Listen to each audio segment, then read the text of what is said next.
Hello students, कैसे हैं सब लोग? बढ़िया। अब देखिए, इस पेंडेमिक के दौरान हमारे एजुकेशन सिस्टम ने क्या किया, सीबीएसई ने कुछ चीज़ें क्लास 10th के सिलेबस से डिलीट कर दी।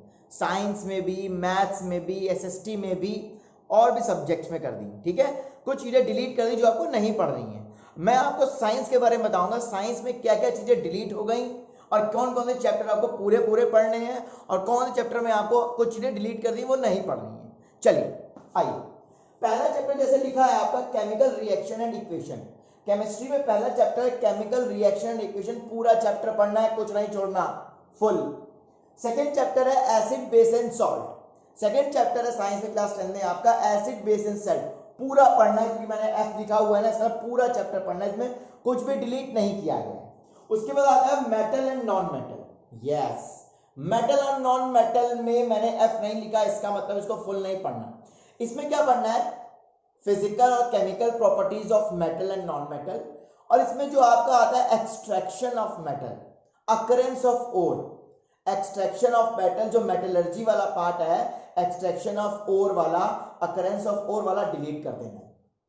सब सिर्फ पढ़ना है फिजिकल और chemical properties of metal and non metal, और मेटलर्जी वाला जो पार्ट है, जो एक्सट्रैक्शन ऑफ मेटल वाला जो पार्ट है आपकी बुक में, वो पूरा डिलीट, पूरा हटा दीजिए। वहां पर electrolysis, electrolyte, extraction of metal कैसे हुआ, ऑकरेंस ऑफ ओर कैसे हुआ, सब हटा दीजिए, डिलीट। उसके बाद आता है four carbon ends compound. Carbon ends compound में तो इन्होंने लगभग सारी चीजें, आईयूपीएसी, नोमेनक्लेचर, सब कुछ डिलीट कर दिया भैया, कुछ नहीं बचा, सिर्फ तीन चीजें पढ़नी है। कोवेलेंट बॉन्डिंग जो स्टार्टिंग में दी गई है ये पढ़नी है, कोवेलेंट बॉन्डिंग पढ़नी है, होमोलोगस सीरीज पढ़नी है, और एथेनॉल और एथेनोइक एसिड के बारे में जो रिएक्शंस दी गई हैं, सिर्फ रिएक्शंस पढ़नी है, उनकी प्रॉपर्टीज और यूजेस भी हटा दिए गए। तो फोर्थ चैप्टर में क्या पढ़ना है? कार्बन कंपाउंड में सिर्फ होमोलोगस सीरीज, कोवेलेंट बॉन्डिंग और एथेनॉल और एथेनोइक एसिड के बारे में उनकी रिएक्शंस कैसे बनते हैं, that's it.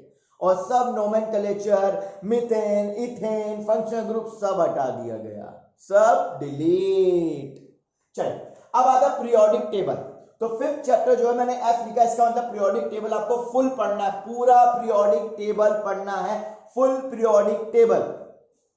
Life process bio का चैप्टर है, फुल एफ लिखा है, इसका मतलब पूरा चैप्टर पढ़ना है, इसका मतलब पूरा चैप्टर पढ़ना है। उसके बाद आता है कंट्रोल एंड कोऑर्डिनेशन।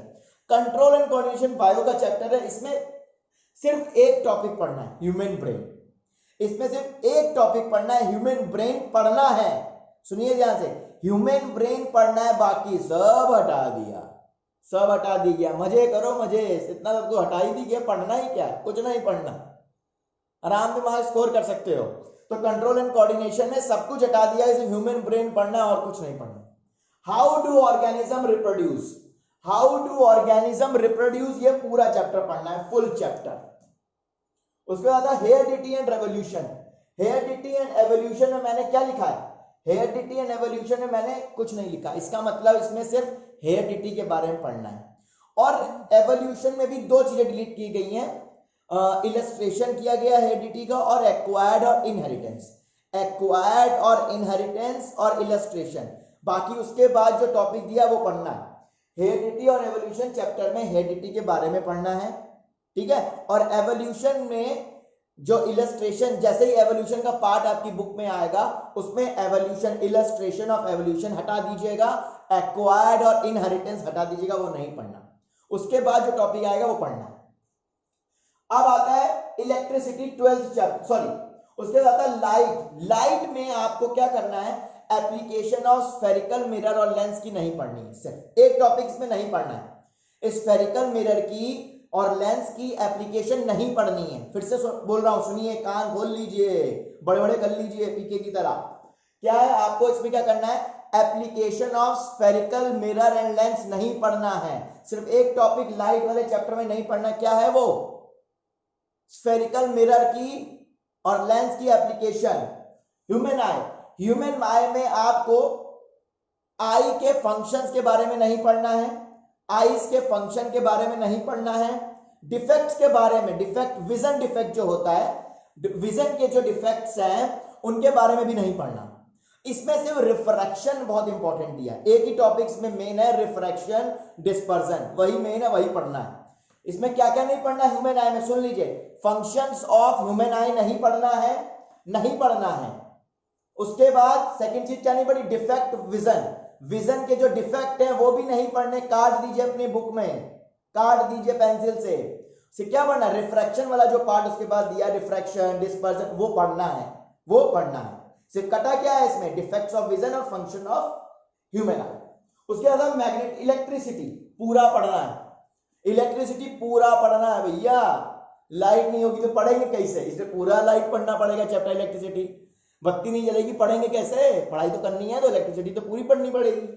अगली बात आता है magnetic effect of current, magnetic effect of current मैंने एफ नहीं लिखा है, तो स्टार्टिंग का पार्ट इसमें पूरा पढ़ना है, जो स्टार्टिंग दिया है वो पूरा पढ़ना है। लेकिन जब आप पहुंच जाओगे इलेक्ट्रिक जनरेटर पे, किस पे पहुंच जाओगे, इलेक्ट्रिक जनरेटर पे और डोमेस्टिक इलेक्ट्रिकल सर्किट, जो इलेक्ट्रिकल जनरेटर है, AC generator, DC generator, AC current, DC current, domestic electrical circuit, ये नहीं पढ़ना है। स्टार्टिंग के जब शुरुआत से चैप्टर स्टार्ट किया, देखा बुक, पेज पलटा, पढ़ना है पढ़ना है पढ़ना है। जैसे ही आप इलेक्ट्रिक जनरेटर पे पहुंचोगे, जैसे ही आप इलेक्ट्रिक जनरेटर पे पहुंचोगे उसके बाद से वो डिलीट टॉपिक, उसके बाद आएगा डोमेस्टिक इलेक्ट्रिकल सर्किट, वो भी कट टॉपिक, उसके बाद चैप्टर ओवर, उसके बाद चैप्टर ओवर। तो आपको इलेक्ट्रिक जनरेटर मतलब एसी डीसी जनरेटर उसी के अंदर आएगा, वो नहीं पढ़ना है, एसी डीसी करंट वो भी नहीं पढ़ना है, डोमेस्टिक इलेक्ट्रिक सर्किट भी नहीं पढ़ना, सिर्फ स्टार्टिंग का पार्ट पढ़ना है, जनरेटर वाला पार्ट पूरा डिलीट कर देना है।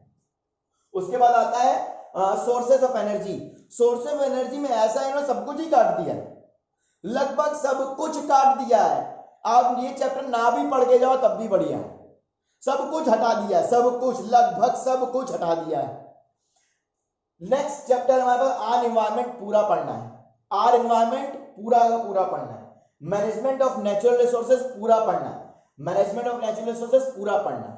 ओके, आई होप कि आपको ये चीजें समझ में आ गई, कौन सी चीज पढ़नी है कौन सी नहीं। सो इसी के अकॉर्डिंग अपना प्रिपेयर करिए, you are having your boards this time, so अच्छे से पढ़िए, सिलेबस कम है, मार्क्स अच्छे से स्कोर कर सकते हैं आसानी से आप लोग। Okay, so bye bye all of you, take care, have a nice day, Sat Sri अकाल, केम छो, मजा में, और मजा में तो मैंने ही बोल दिया है ना, चलो बाय।